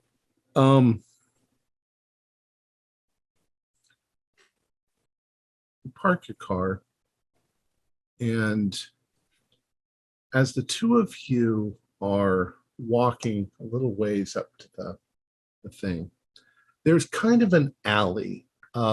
It's paved over, so it's more of a tunnel than it is anything else. Dietrich, you, as you are going there, you see that there is a man standing there. He looks like a bum. He has a paper bag in his hand that he's obviously been drinking out of, and he sort of stumbles over and falls down on the pavement.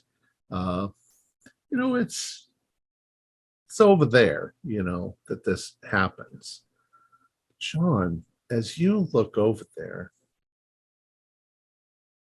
you see the same thing happen, but there's something going on. There's something around him. There's something on the ground. Oh my God. There are gigantic cockroaches. They're at least 1.5 feet across.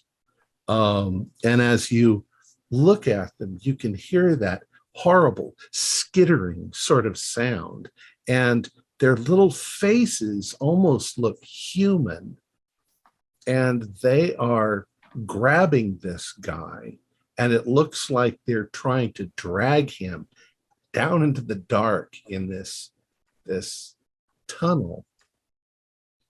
And you have a fear of bugs, so I was saying I need to keep it together. Roll that for that. Yeah. Don't fail me again, dice. Oh, okay, a little bit less, but 16 plus 2 is 18. I remarkably keep my shit together. So you grab Dietrich, Mhm. and Dietrich, you see him turn white as he's pointing over at the drunk, and you see that the drunk seems to, maybe it looks like he's trying to crawl into the tunnel, but he's moving in a very strange manner. It's a nice part of town for sure. We should get out of here now. We shouldn't help the old guy? You think it's a trap or something? We just need to move along. Okay. All right. Okay. As you move away, John, you can see at least 10 more of these things come out of the shadows, and they're ganging up on the guy. And you can hear him starting to grunt and groan and in pain as he's being dragged into this tunnel. I think he's having some kind of episode. I've got my hands over my ears and looking down, trying to get these things out of my sight. Think, no, this just move. There's nothing we can do for him.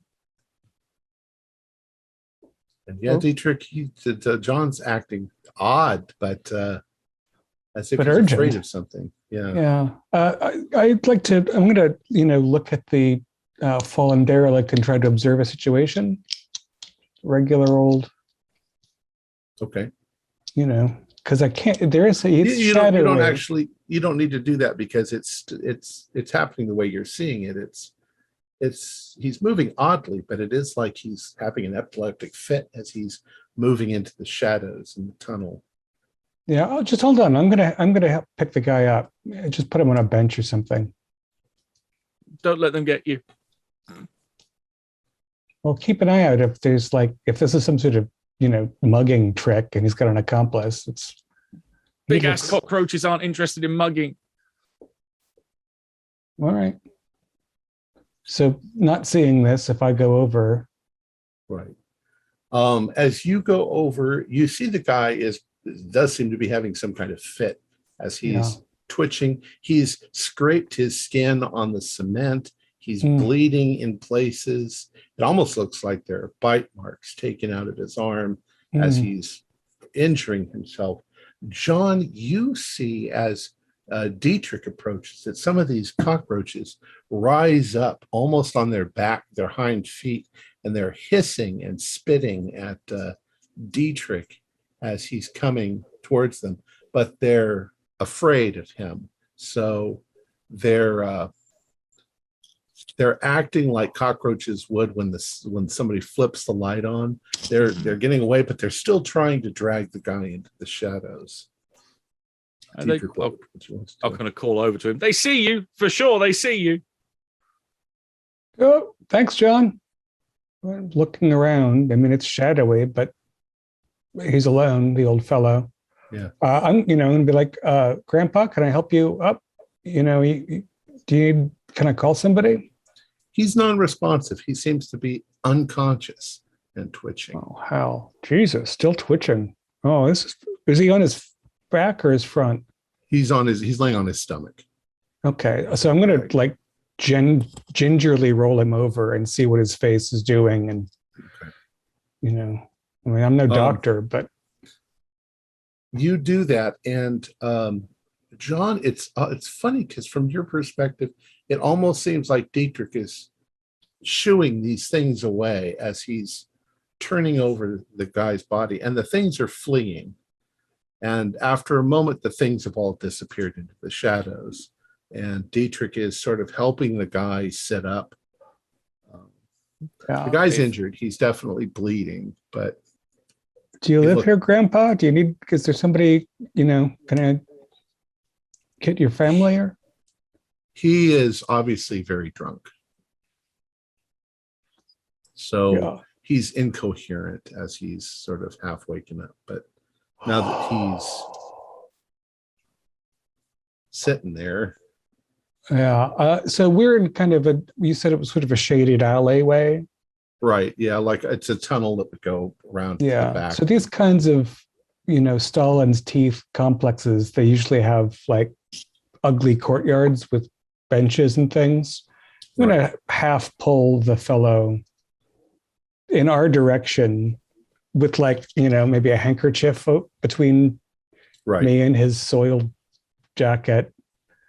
And I'll just like, sort of get him on the bench. Yeah. Move him, impatiently, but not violently. As soon as you get him on the bench, he just sort of, slumps over to the side, pulls up his feet, and curls up like he's going to go to sleep. Well, at least his attack's over, at least. And it's probably not his first night on this bench. Poor sod. Sorry, John. We don't want to be late. No, I'm keeping a nervous watch out in from the shadows to make sure the bugs don't come back. John is sweating and pale, and it almost looks like John's had an attack of some sort. Okay. Let's do this. Let's call it there, and you guys can do your upkeep. And then we'll do the ladies next week.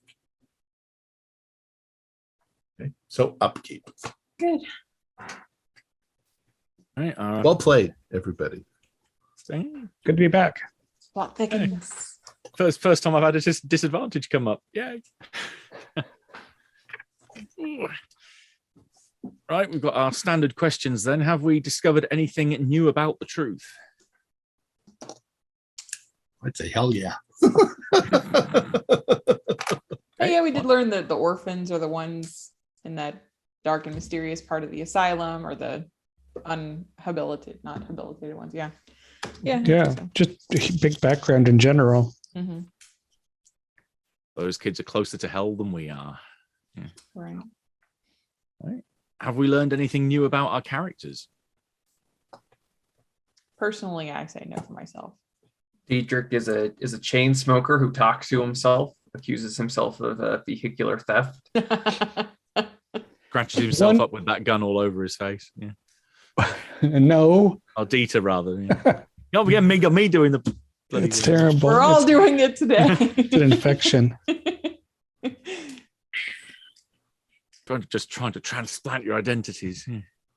And Dieter's learned that he quite likes libraries. All these books about guns. Yeah, I know. Listen for it.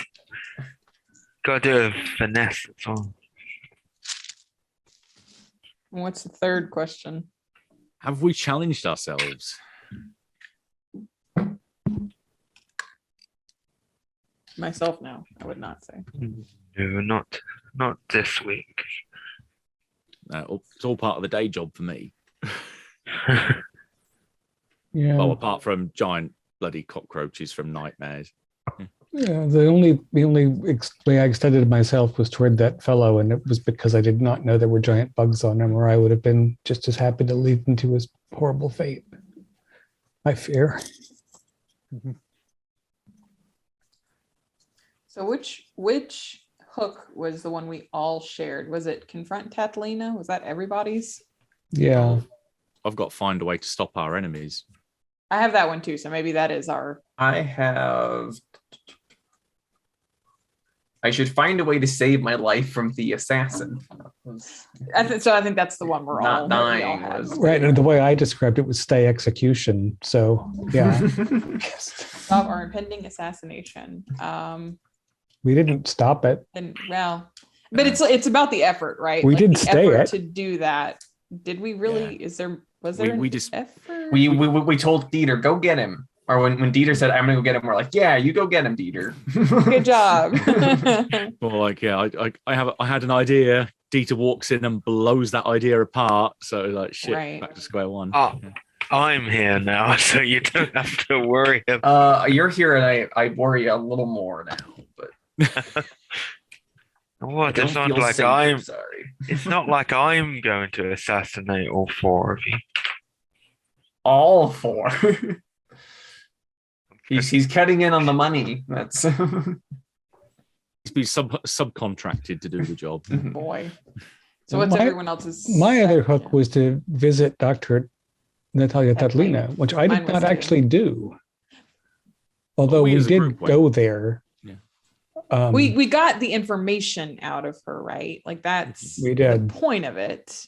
We succeeded in a group visit to Dr. Tatlina. Right. Yeah, I'll take it. And you went there with full intent to. Right. It's to do the so. intention, the effort of doing it, not necessarily succeeding in it.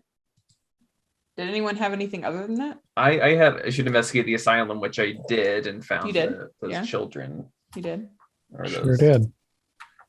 I had confront Pietro about the doll, but we didn't go back there, so that's still there. I don't know that we're ever going to get back to that. You might want to consider dropping it. I don't know. Do you think we'll get back to it? How do you confront somebody who doesn't speak?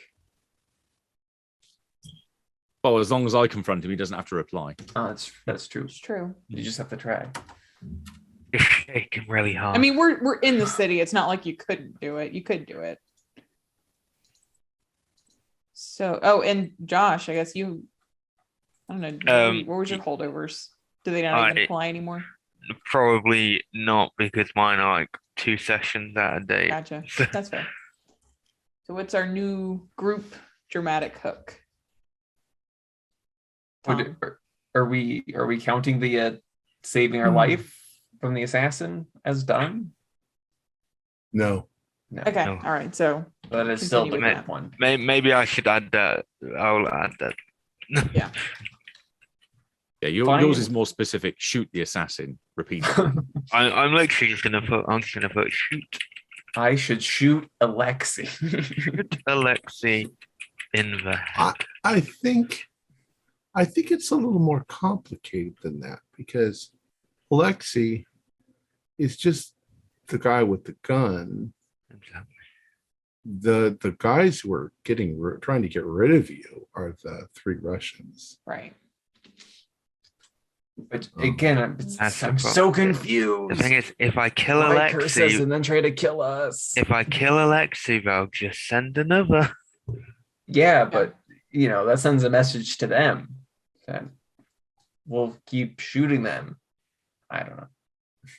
Well, Alexei is the leader of the brute force, so maybe if I behead him and throw it at them. Yeah. Go the old tactics. Have more reason to come after you. Very true. We don't want to have to do it discreetly. What about the secondaries then?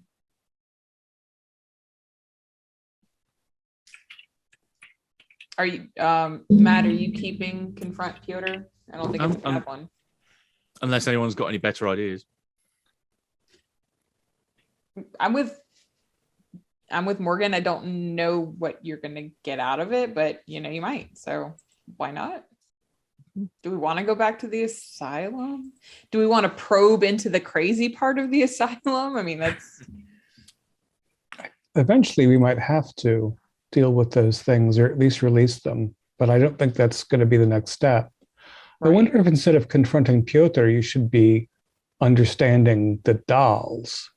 Investigate the doll, then that could be a because that might be something you do before you go back to Piotr, if there's even anything of Piotr left that you don't have in your bulky pocket or on the dashboard.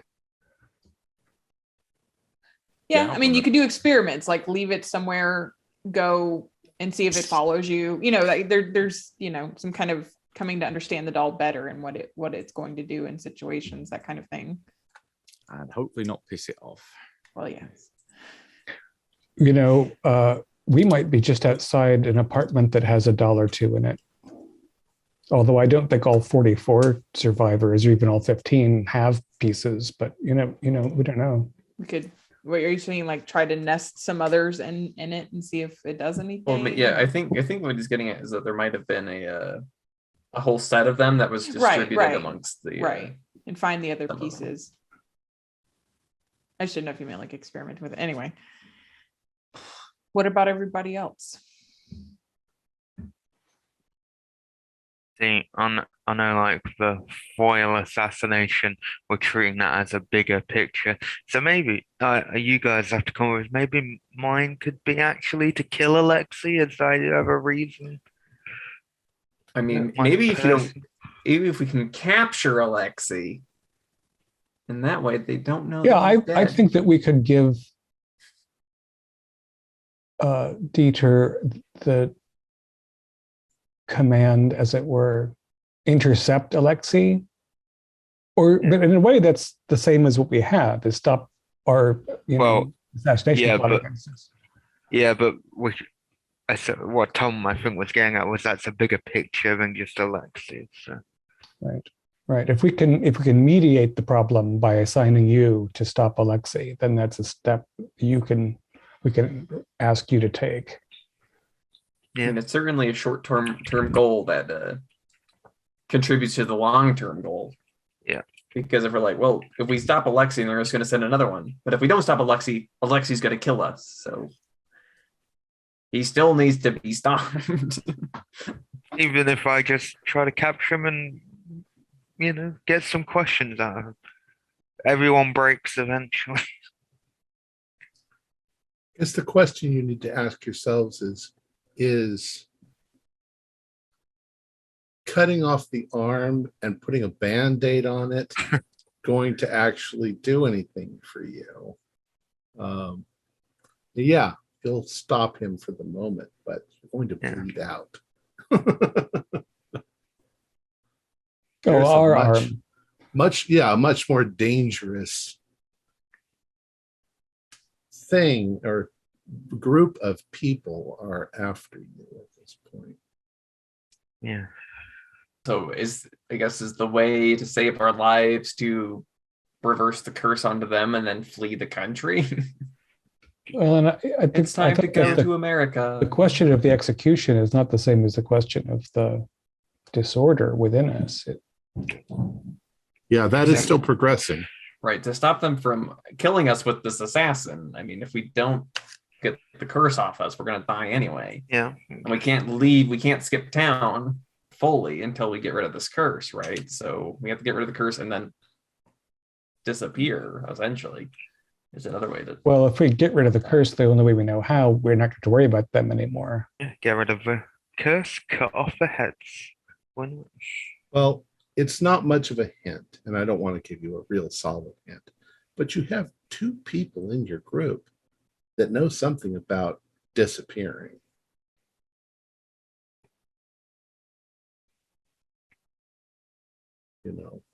Everyone stares at Dieter. Hey, what are you We assuming have that two I people in know? our group, and they're both Dieter. He's a master of disguise after all. Yeah. I am a master of disguise. I just have not shown it yet. And you have excessive personalities in your Exactly. cabeza. For all you know, I am actually Dietrich as well.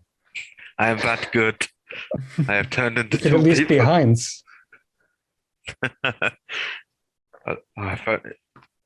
I was about to say, maybe, have you ever seen me and Heinz in the same room together? But you have. Actually, maybe Dieter's also actually Zelma. And that's why you're such trouble in your relationship. With that in Do you mind, think that Dietrich and Dieter are the same person? They're just This is some literary analysis. They're really just the same, different aspects of the same Perhaps person. Dieter's not Dieter at all. I'm could sure all- Dieter and I have something along the lines of like make preparations for all of us to go underground, get lost, Prepare whatever. the escape. Prepare the Yeah. escape, basically. Like Yeah, that between the might two be. of us. Yeah. Yeah, that might be a better one. Yeah. Prepare. Petra deals in some very shady business. I think I could rustle us up some fake IDs and such. Yeah, and I am. Yeah.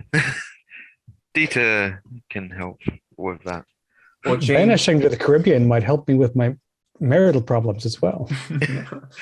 we'll change Dietrich Zimmerman's name to Dieter Weber. Dieter Weber, Dietrich Zimmerman. They'll never figure it out. Let's have a little bit of subtlety. Dietrich Weber, Dieter's, or is that what you just said? Sorry. I was just giving them a different last name. Yeah, I just switched their whole names. Switch their whole name, yeah.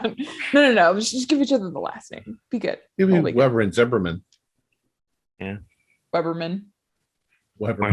Zibber. Weberman and Zimmer. No problem. Now, of course, John and I are, on the arsenic and old lace doorstep practically.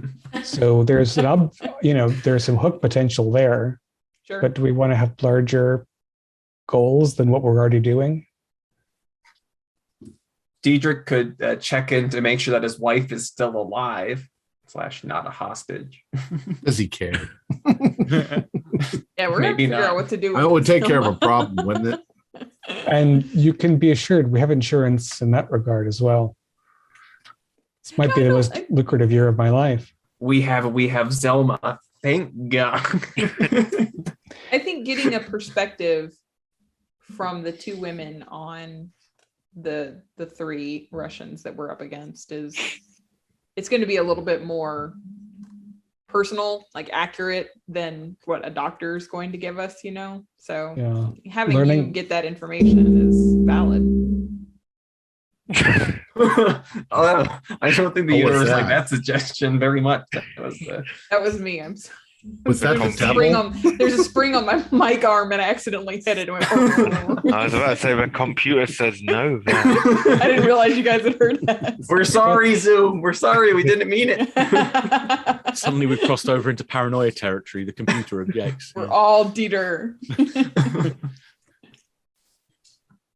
Sure. I accept the challenge of learning about the little devils from... Right, yeah. Layla and Ethel. From Layla and Ethel. The not so little anymore devils. And what about you, Morgan? What can we give you? Give me thoughts. Did you found out about specifically the concentration camp they were at? Or was it just a more broad, like Leningrad and all? I found out stuff about the siege of Leningrad. Yes. And they were evacuating civilians and putting them into camps. I didn't find anything specifically about S-17. There might not be. I don't know if that's going to be worth looking into, easy to look into. Yeah, physically going there. I don't know.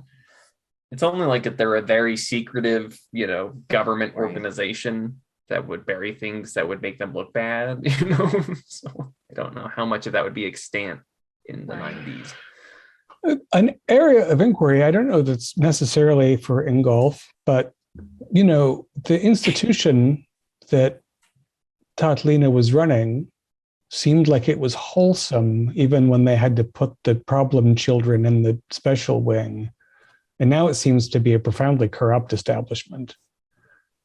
I wonder if learning about the development history of that is possible, useful, or I think with the retiring of the likes of Tatalina and her partners. Yeah, I mean, the guy who's running it now is Schneider is dubious and likes luxury, but I assume that the staff, when they go in to feed the special wing, they just see like crazy people in shredded clothes and not bony sharp tooth monsters. So maybe it's only moderately corrupt. Maybe most madhouses have a wing like that in this damned world. Are we ready to do our... We're still looking for an Ingolf hook. Yeah. Oh. We still, there's still the matter of the ritual itself. Is there something to prepare that or is it just... Well, we need to find when they're all going to be there at the same time. Right, we need Kramer, Pagodin, and the one I always forget. Mahler. Mahler. They all go to, it's the bookshop, right? That's the location. The Black Sun Publishing. Yeah. Could that be your kind of learn their schedules? If you're kind of not lurking, but casually browsing there a couple of times a week. Maybe you could learn their schedules, get an idea of if they show up regularly, that kind of thing. It's a publishing house rather than a bookstore. Oh, Yeah. that's right. Okay. Yep. It's the same building that has Black Sun Publishing and the Slavic Association. They have I looked into it with a vision and saw that they were teaching some kind of weird mystical classes in floors that you can't see. Is it redundant to assign you the hook, seduce the shop clerk? Enroll That in might be. class. I think Ingolf might do that anyway. But I don't know what she would tell us.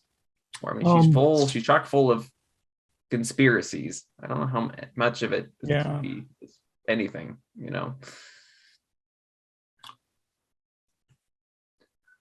I'm just going to, I don't like to give hints or anything like that, but there are other means to find out information about buildings and about we look into public records. Yeah. Find actually the layout of the building itself.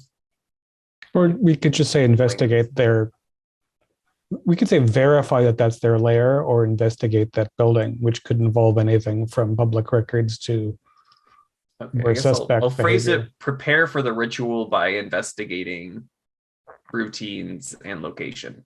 Sounds good. That's what we want to do, right? Right. Yeah. And if you recall, the ritual is you're going to make a circle about 600 feet away from their ritual, and then one outside the building, and then one around the three people. Which they're sure to relax about, sit still for. Well, I think with as the ritual goes, that chanting of the Hinder Jagidiel is something that helps Maybe it traps keeps in them place, not killing us as we.